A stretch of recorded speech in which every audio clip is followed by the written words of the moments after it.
Les, we want to talk today about overcoming insurmountable odds. Mm-hmm. When things seem bigger than what you can handle. It's one thing to believe or to get out of a $5 jam. It's another thing to get out of a $5,000 jam or a $50,000 jam. Or it's one thing to have a headache and know you can take an aspirin.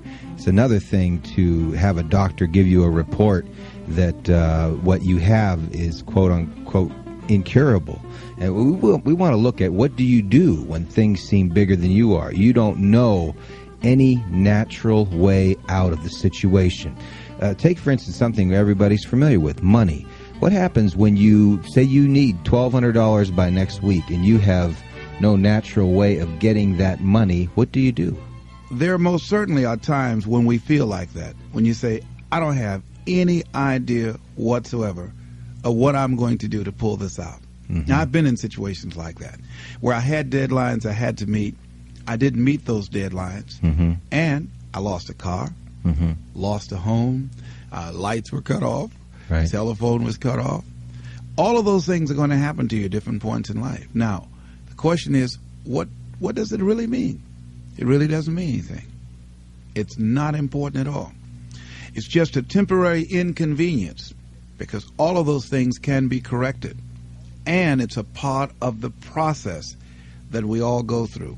Now, the challenge is, in the midst of all of these things, is, one, to stay focused on your goal, and two, to keep your expectations of making it happen, mm-hmm. and keeping your energy positive, and relentlessly looking for ways in order to pull it out. And I guarantee you that there will be some intervention. What causes it? I don't know. That will seem like it's supernatural. Give you an example. I remember once when I lost my job, when I was fired out of broadcasting, September 18th, I'll never forget, 1978. I was behind in my house notes, and my house was up for foreclosure. I did, Larry, everything I could. I had borrowed as much money as I could borrow. I had talked to family members and friends. I did everything I could. And I couldn't get enough money, being unemployed for several months, applying for job after job after job, and couldn't get a job. I couldn't get enough money to save the house. But I never felt, and this is very important, the feeling that I had, mm-hmm. I never felt that I was going to lose that house. I wanted that house. And so what I did was very uncanny. I released it. I did the best that I could. And at that time, with the limited money that I did have, I decided to take a trip with my family to Miami to go down and spend time in the sun with my children and my wife. We caught a Greyhound bus from Columbus, Ohio, and we went to Florida. By the time I arrived on the day that the bank was to foreclose at 12 noon on the house, I got a call from one of my former assistants who went by the house and called me and said, Les, it's an emergency. Call Columbus right away. I did, and Carolyn Sloan said, Les, you won't believe this. You have a check from the Internal Revenue Service on your income tax. And it was enough to pay the house notes, and I had money over. I never received a refund prior to that time or since that time. And I did not lose the house. So there are things that we don't know or understand, but we do know that if we do certain things, that things begin to happen that's in our favor, that shows that the universe is on our side.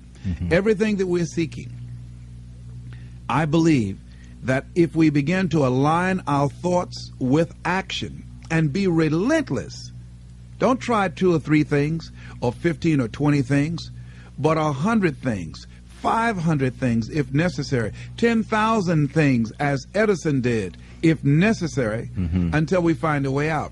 Many of us we eliminate many possibilities for ourselves because we really don't do all we can do. I think A.L. Williams was right when he said, all we can do is all we can do, and all we can do is enough. And I think, honestly speaking, even judging from myself, and I think that my commitment is stronger than most people. But if I had to literally measure my commitment in terms of what I put forth in my dream, I would say that I might have given about 18 to 20% of what I'm really capable of. As high in consciousness as I believe that I am, comparatively speaking, where I used to be, I'm still nowhere near reaching 50% of the commitment that I can make to accelerate the growth and the development of my dream and the manifestation of the things that I know within myself that I'm capable of producing. So our biggest challenge is beginning to look at within ourselves to remove those energy blocks, because if we are not producing the income that we want, let us not look outside of ourselves, but look within ourselves to find out, how am I blocking me? Am I really giving it all that I have? Am I really being as creative as I can be? Am I really unstoppable? Am I as relentless as I can be? Am I exhausting every means possible? Am I turning up every rock to find what it is that I'm looking for? That what resides between our ears, when we're thinking about how do I come up with $500, $1,200, or $2,000, is the same gray matter that resides between the ears of a Ross Perot or a Donald Trump when his bankers say, you've got 30 days. How is it that one man or woman can do it and do 1,000,000 times more than these other people, and the other ones don't?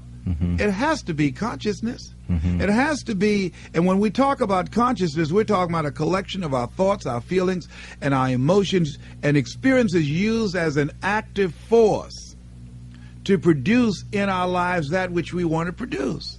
Because everything that exists in life, the microphones that we're speaking in, the shoes that we have on our feet, the chairs that we're sitting in, the clothes that we're wearing, the homes that we live in, the cars that we drive, all of that came out of our consciousness. That all came out of the invisible into the visible.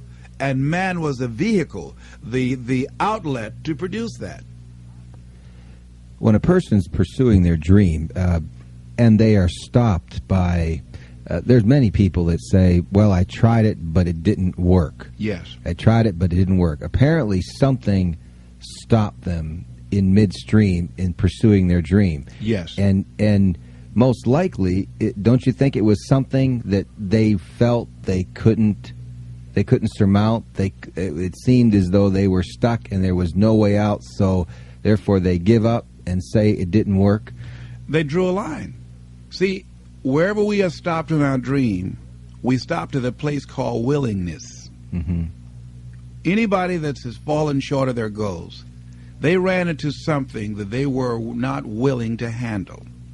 Because in order to reach your dream, in order to make things happen, there must be a willingness to do what is required. If the need is to raise $2,000, and let's say you have a set of tapes for $40, are you willing to make 200 calls a day? Are you willing to stand on a corner and talk to people and say, listen, I've got a set of tapes here that can change your life? Are you willing to make the commitment that you will not go to sleep until you sell at least 10 tapes a day? Are you willing to say, if it takes me 12 hours walking and talking to people all day long until I find 10 people that will say yes, if I have to talk to 200 people or 300 people, that in order to provide food for my family, to provide shelter, to not to have creditors hounding me, am I willing to talk to 300 people a day? Am I willing to stand in an airport and sell tapes?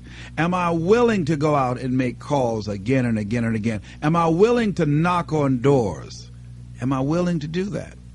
See, if we have some skill, some ability, some knowledge or some product, then the only thing that's between us and what we want to generate is our willingness to expend the energy to produce the results that we want. Am I willing to wash cars? Am I willing to scrub floors? Am I willing to wash dishes? Am I willing to go out and speak or do seminars or workshops? What am I willing to do with my energy, my time, and my knowledge to produce the results? That's the bottom line. What are you willing to do? And what most people don't realize is they don't give up on their goals because it becomes insurmountable or it's impossible.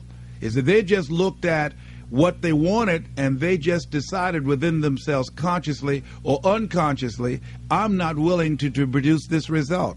Are you willing to say that I need $2,000 between now and next week, and come hell or high water, I will produce that?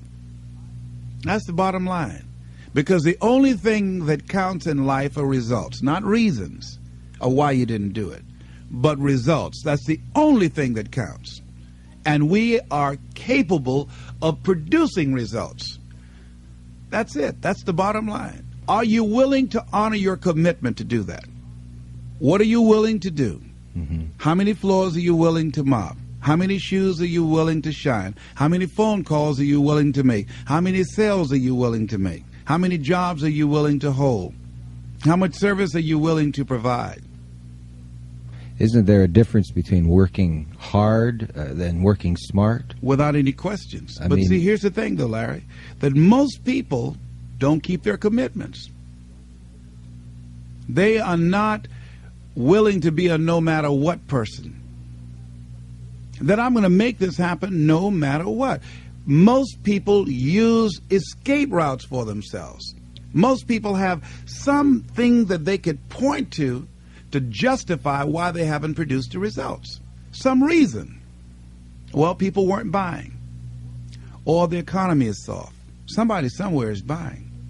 Somebody somewhere is spending some money.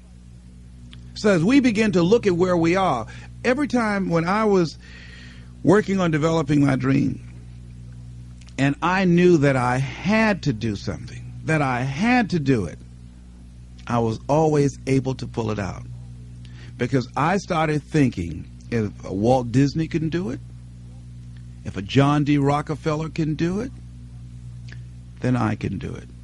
Am I to believe that they have some license of exclusivity on producing wealth or producing results that I don't have? I think that it was a key given to us. I was reading the book called Succeeding Against the Odds by John H. Johnson. Good book. He said, "For it is the most enduring element of our faith that I must conclude this speech by saying that men and women are limited not by the place of their birth, not by the color of their skin, but by the size of their hope." What is the size of your hope? As we begin to look at what it is we want to produce in our lives, I think another question could be asked, or to paraphrase what he said, what is the size of our commitment to make it happen? See, when you ask people to become a no matter what person, something inside of them begins to tremble because of the fact that we aren't accustomed to saying, I'm going to make this happen. Most people won't do that. Won't take that kind of stand and saying, I'm going to make this happen no matter what. Most people won't do that. That takes energy. That takes conviction. That takes a determination and a mindset. I'm going to do this. And I say that once you make the commitment, and that's what Goethe meant, and that whole piece he says about commitment, he says, once you make a commitment, providence moves too. All kinds of things happen that never would have happened. A whole stream of things happen that you could never anticipate it. I know that. And I think that Longfellow was right, who said, if you go to the gate and you knock loud enough and long enough, somebody's going to answer. And that's the same thing with anything else in life. If you knock long enough and hard enough, somebody's going to answer. Now, there's something inside of them, but suppose they don't answer. And I say to you, they will. But you must know that. You must know that. Your knowing that and feeling that throws the doors open for you. Most people are victims of the personal power of others, but never activated by their own personal power.